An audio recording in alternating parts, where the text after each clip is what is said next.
Hola, ¿qué tal? Mucho gusto, sean todos bienvenidos a este nuevo video tutorial acerca de cómo hacer cartas control, presentado por sus buenos amigos Luis Rodrigo Estrada y Moisés Pastrana. ¡Vamos allá!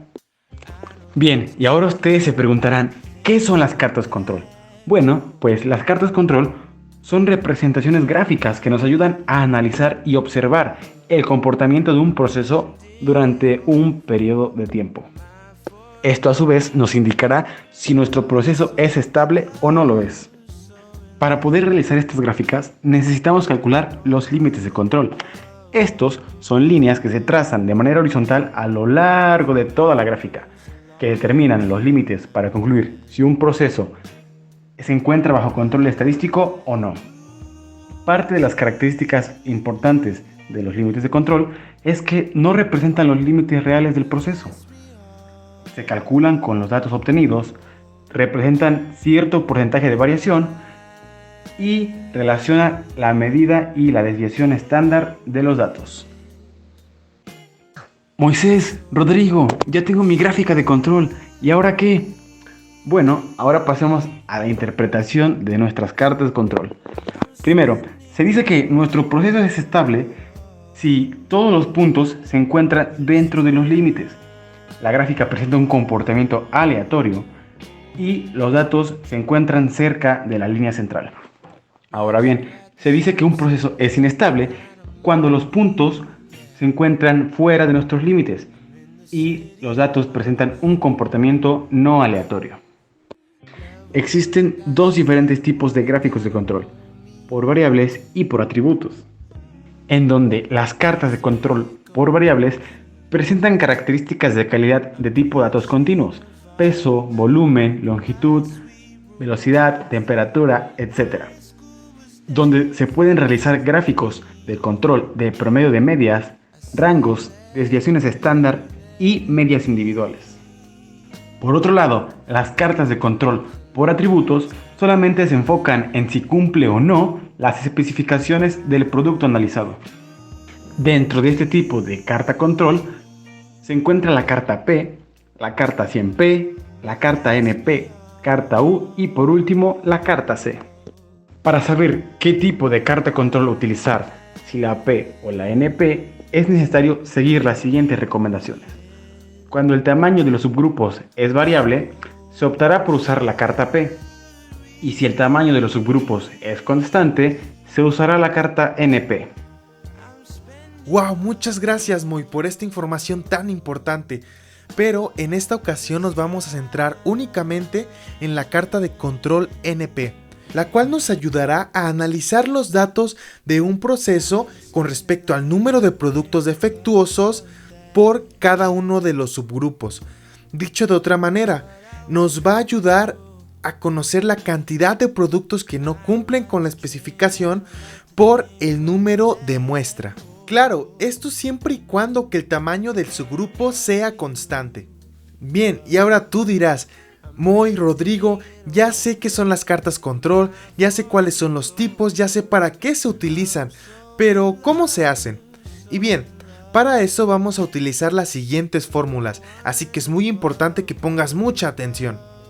Antes de comenzar a calcular, hay que familiarizarnos con las variables. La n se va a referir al tamaño de subgrupos, y esto no se refiere a la cantidad de subgrupos que hay, o sea, a la cantidad de muestras. No, esto se refiere al tamaño que tienen los subgrupos. Recordemos que el tamaño de los subgrupos en este caso va a ser constante, quiere decir que para todas va a ser la misma, pero esto se refiere al número de datos que existe entre cada uno de estos subgrupos. Por otro lado tenemos a la variable p, la cual nos indica la proporción de artículos defectuosos por cada muestra.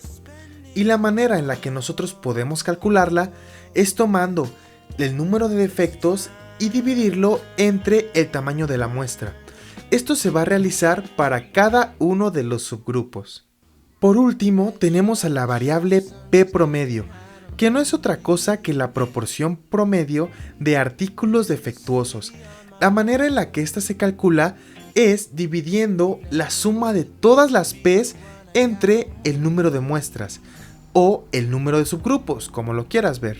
Listo, ahora que conocemos todas las variables, vamos a pasar a las fórmulas que nos ayudarán a construir nuestra carta control NP. Yo te recomiendo que siempre comiences calculando la línea de control central, ya que es la más sencilla. Únicamente tienes que multiplicar la n por la p promedio. Posteriormente, calcula tu límite de control superior. Este se obtiene multiplicando la n por la p promedio más 3 por la raíz cuadrada de n por p promedio por 1 menos p promedio. Por último, calculemos el límite de control inferior. Notarás que la fórmula es bastante similar, únicamente cambia por el signo, en este caso es negativo, quedando que tenemos que multiplicar la n por la p promedio menos 3 por la raíz cuadrada de n por p promedio por 1 menos p promedio. Y te preguntarás, ¿de qué me sirven estos tres valores? ¿Qué son estas líneas? ¿Qué me van a decir y dónde las voy a colocar? Bien, lo vamos a estar viendo a continuación, así que no te despegues de la pantalla. Los límites de control de la carta NP van a ser guías que nos van a estar indicando si el proceso se encuentra en control estadístico o si no lo está. Y bien, ¿cómo vamos a saber si se encuentra o no en control estadístico utilizando estas líneas? Pues es muy sencillo. Si hay datos que se encuentren fuera de los límites superior o inferior en esta carta, nos va a estar indicando que el proceso no está bajo control estadístico. ¿Cuándo sí va a estar en control estadístico? Cuando todos los datos se encuentren dentro de los límites superior e inferior, ya que esto nos estaría indicando que el número de defectos en cada subgrupo es esperado y no se está saliendo bajo ningún parámetro que no se haya considerado. Pero bueno, ya basta de tanta teoría. ¿Qué te parece si mejor vemos un ejemplo para que paso a paso vayamos construyendo nuestra carta control NP y sepamos lo que significa? Al final analizaremos el proceso que se nos está presentando en el siguiente ejemplo. Del análisis de los datos de inspecciones y pruebas finales de un producto ensamblado, se detectó a través de una estratificación y un análisis de Pareto que la causa principal por la que los artículos salen defectuosos está relacionada con los problemas de un componente en particular, el componente K12. Por lo tanto, se decide analizar más de cerca el proceso que produce tal componente. Para ello, de cada lote de componentes K12 se decide inspeccionar una muestra de 120. Los datos obtenidos en 20 lotes consecutivos se muestran en la siguiente tabla. Para esto, ¿qué les parece si nos vamos a Excel? Con la intención de que fuera más sencillo para ustedes, ya tenemos el ejercicio resuelto. Pero no se preocupen, vamos a ir viendo paso a paso cómo construir nuestra carta control NP. En esta parte superior tenemos el enunciado, ya que es muy importante que podamos identificar dos datos que van a ser muy importantes a la hora de calcular los límites de control. Vamos a leer esta última parte del enunciado. De cada lote de componentes K12 se decide inspeccionar una muestra de 120. ¿Qué quiere decir que se inspecciona una muestra de 120? Eso nos está diciendo que el tamaño de todos los subgrupos va a ser de 120. O sea, n igual a 120. En este caso lo puse de color verde. ¿Para qué? Para que lo podamos identificar aquí. Es muy importante que nosotros podamos colocar este valor en una celda, ya que nos va a servir para facilitarnos los cálculos a la hora de utilizar las fórmulas que estamos empleando en Excel. Bien, sigamos leyendo. Los datos obtenidos en 20 lotes consecutivos se muestran en la tabla. Y bien, esta tabla gris de aquí es la tabla que nos está dando el problema. Y tenemos que hay 20 muestras, en este caso corresponden a los 20 lotes. O dicho de otra manera, es el número de subgrupos que se están estudiando. Ahora, vamos a calcular esta columna P. ¿Cómo se calcula la P? Recordemos que la P es el número de defectos entre n. En este caso tenemos que para el primer lote hubo 9 componentes defectuosos, los cuales se tienen que dividir entre 120, el cual es el tamaño del subgrupo correspondiente a los lotes.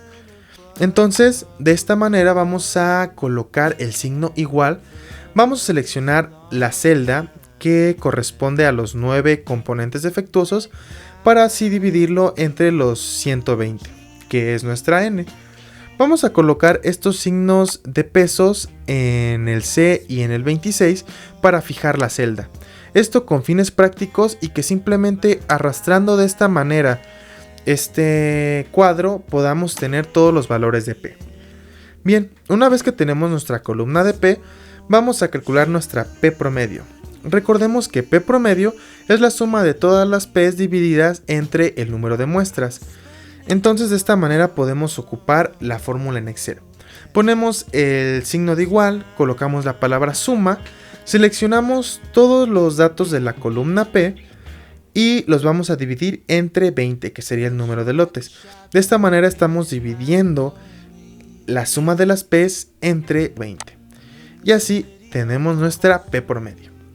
Bien, ahora que tenemos nuestra N y nuestra P promedio, podemos proceder a calcular los límites de control. En este caso yo les recomendé comenzar con el límite de control central, ya que es el más sencillo. En este caso nuestra N corresponde a la celda azul y nuestra P promedio a la celda roja. Solo se están multiplicando y tenemos que nuestra línea de control central es de 9.15. De igual manera, como lo vimos hace un momento, para calcular la línea de control central se emplea esta fórmula. Entonces se tiene que poner de esta manera para que Excel lo pueda tomar de buena manera y se pueda efectuar. Recuerda que en cualquier momento del video puedes ponerle pausa para recapacitar en algún concepto, para entenderlo mejor, para copiar las fórmulas, no te preocupes. En este caso se escribe de esta manera para el límite de control superior. Y para el límite de control inferior recordemos que es muy similar y únicamente cambia este signo de menos. Bien, ya que tenemos nuestros límites de control, vamos a proceder a armar nuestra carta de control NP. Lo único que se tiene que hacer es graficar estos datos de aquí que tenemos en formato de dispersión. ¿Qué quiere decir? Vamos a hacer una gráfica de dispersión con los datos que corresponden a los componentes defectuosos. En este caso ya está hecha, corresponde a esos puntos y líneas azules. Esa sería nuestra gráfica de dispersión unida por líneas rectas. En este caso pueden ver que están seleccionados adecuadamente los datos que corresponden a la columna de componentes defectuosos. Y bien, por formalidad vamos a colocar como título de la gráfica carta control NP. En el eje de las Y van a ir los componentes defectuosos y en el eje de las X el número de muestras. Y bien, únicamente lo que tenemos que hacer es ubicar en nuestra gráfica los valores de los límites de control. En este caso podemos notar que 17.87 se encuentra en esta línea aproximadamente. De igual manera podemos ver el 9.15 aquí en esta línea y el 0.42 en esta otra línea. Bien, de esta manera tenemos nuestra gráfica de dispersión que corresponden a los 20 lotes, pero ya estamos empleando los límites de control. Recordemos lo que significan estos límites de control.